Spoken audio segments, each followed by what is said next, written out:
Hello friends, आप सभी का स्वागत है आपके अपने यूट्यूब चैनल स्टडी आलय पर। Class 10th UP board Hindi practice set number 10 पद्यांश पर आधारित प्रश्न उत्तर।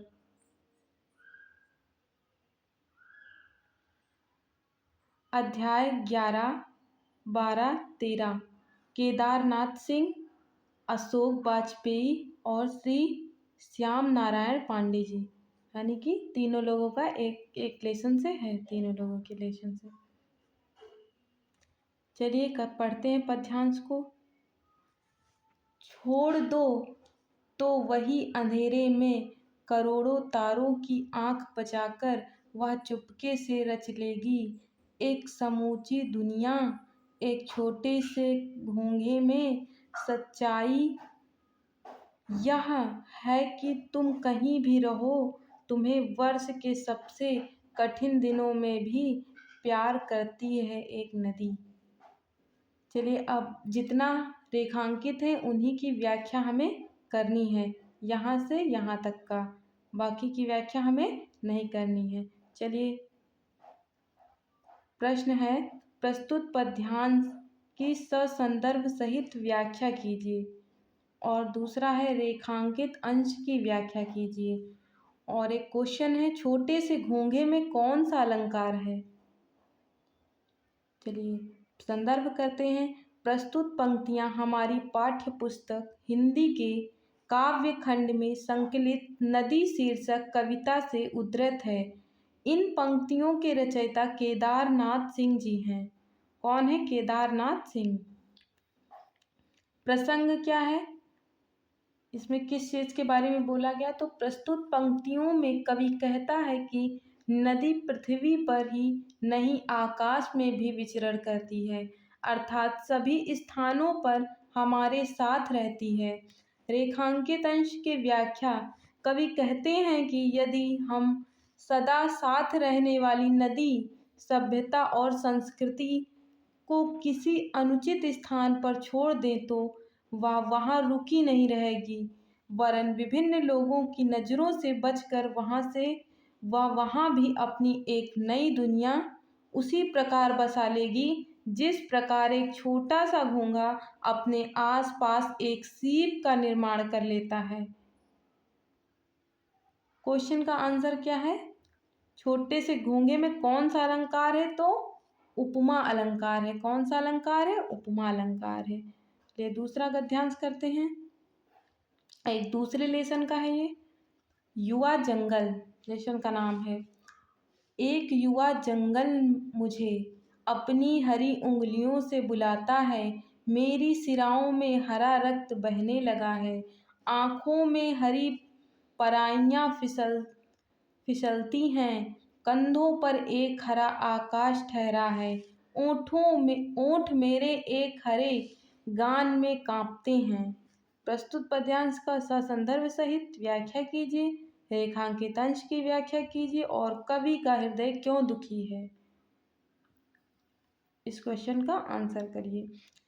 तो पहला प्रश्न है ससंदर्भ व्याख्या वाला, ये प्रस्तुत पंक्तियां हमारी पाठ्य पुस्तक हिंदी के काव्य खंड में संकलित युवा जंगल शीर्षक कविता से उद्धृत हैं। इन पंक्तियों के रचयिता अशोक वाजपेयी जी हैं। प्रसंग क्या है, प्रस्तुत पंक्तियों में कवि हरियाली और वृक्षों के महत्व का वर्णन कर रहा है। रेखांकित अंश की व्याख्या, कवि कहता है कि एक दिन एक युवा अर्थात नवीन जंगल की ओर उसकी दृष्टि जाती है तो वह उसे देखकर अत्यधिक प्रसन्न हो जाता है। वह युवा जंगल से स्वयं को आत्मसात सा कर लेता है। जब युवा जंगल अपनत्व की भावना से छोटी छोटी शाखाओं रूपी हरी हरी उंगलियों से उसे बुलाता है तो धीरे धीरे उसकी रगों में भी लाल रक्त के स्थान पर हरा रक्त प्रतीत होता है। आशय यह है कि कवि उस समय स्वयं को एक पौधे के रूप में स्वीकार कर रहा था।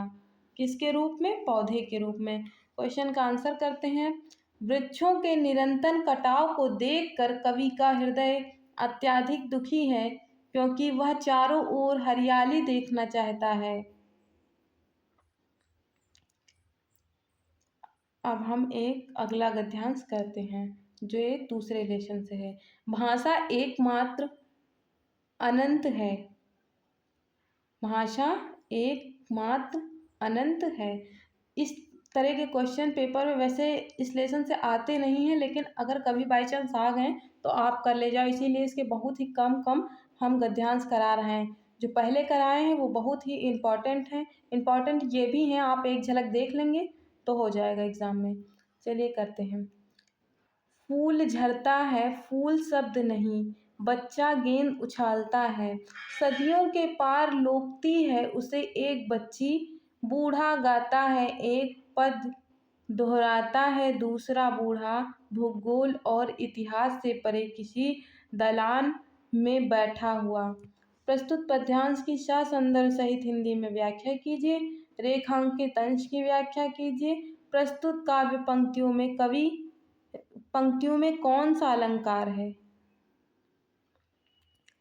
तो संदर्भ प्रस्तुत पंक्तियां हमारी पाठ्य पुस्तक हिंदी के काव्य खंड में संकलित भाषा एकमात्र अनंत है के शीर्षक कविता से उद्धृत है। इन पंक्तियों के रचयिता अशोक वाजपेयी जी हैं। यह कविता उनके तिनका तिनका नामक काव्य संग्रह से ली गई हैं। प्रसंग प्रस्तुत कविता पंक्तियों में कवि भाषा की विशेषता का वर्णन कर रहा है। उसका कहना है कि सब कुछ समाप्त हो सकता है, लेकिन भाषा का अस्तित्व सदैव विद्यमान रहेगा। यानी कि सब कुछ खत्म हो सकता है, लेकिन जो भाषा का अस्तित्व है सदैव विद्यमान रहेगा। रेखांकित अंश की व्याख्या। रेखांकित अंश की व्याख्या है कि कवि का कहना है कि भाषा ही एकमात्र अनंत है। उदाहरण के रूप में एक वृद्ध व्यक्ति यदि किसी कविता को या गीत को वे गुनगुनाता है तो उसका वह गीत उसके मरने के बाद समाप्त नहीं हो जाता, बल्कि वह गीत बहुत बाद की पीढ़ी के वृद्ध व्यक्ति के द्वारा बरामदा में बैठकर उसी प्रकार गाया जाता है जिस प्रकार उसे पहली बार वृद्ध व्यक्ति के बरामदा में बैठकर गाया गया था। इस प्रकार वह गीत कभी इतिहास नहीं बनता, द्वारा सदैव वर्तमान में ही रहता है, क्योंकि वृद्धों के द्वारा उसे दोहराया जाता है। वृद्धों के द्वारा उसे दोहराया जाता है।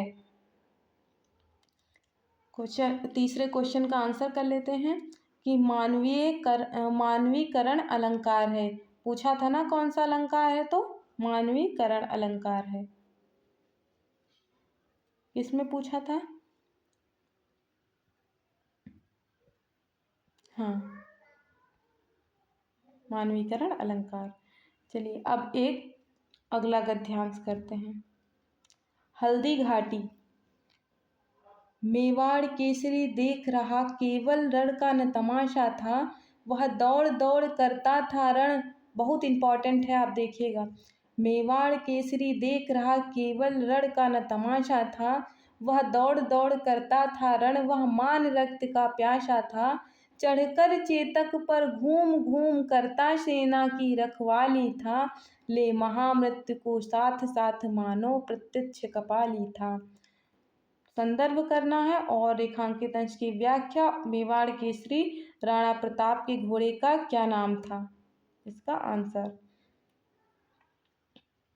तो प्रस्तुत काव्य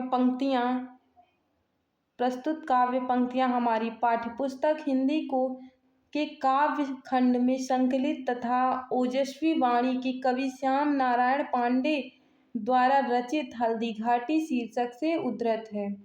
प्रसंग क्या है?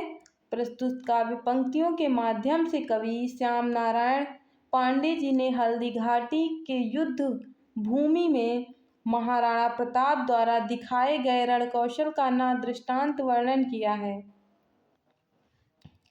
रेखांकित अंश की व्याख्या कवि कहते हैं कि राणा प्रताप अपने घोड़े चेतक पर सवार होकर अपनी सेना की रखवाली करते हुए इस प्रकार युद्ध कर रहे थे जैसे मानो अपने साथ मृत्यु का प्रलयकारी भीषण रूप लिए साक्षात महाकाल युद्धभूमि में आ धमके हों। तात्पर्य यह है कि हल्दी घाटी के युद्ध में जब शत्रु सेना का नेतृत्व करता हुआ मान सिंह युद्ध भूमि में राणा प्रताप के सामने आया तो राणा प्रताप ने मान सिंह के नेतृत्व में भेजी गई मुगल सेना में उथल पुथल मचा दी। मेवाड़ केसरी राणा प्रताप के घोड़े का नाम क्या है? तो घोड़े का नाम क्या था? चेतक नाम था। क्या था? चेतक। फ्रेंड्स, आपको वीडियो कैसी लगी है? अगर वीडियो अच्छी लगी है तो लाइक करिएगा, सब्सक्राइब करिएगा, कमेंट करिए, अपने दोस्तों को शेयर करिए। और बोर्ड एग्ज़ाम की तैयारी कर रहे हैं तो आपके लिए वीडियो बहुत ही हेल्पफुल है, आप ज़रूर देखिए, आपके 6 नंबर पक्के हो जाएंगे। और इससे पहले हमने गद्य आधारित प्रश्नोत्तर गद्यांश करा दिए हैं, वो भी आप देख लीजिएगा, 6 नंबर वहाँ से भी पूछता है। Thank you.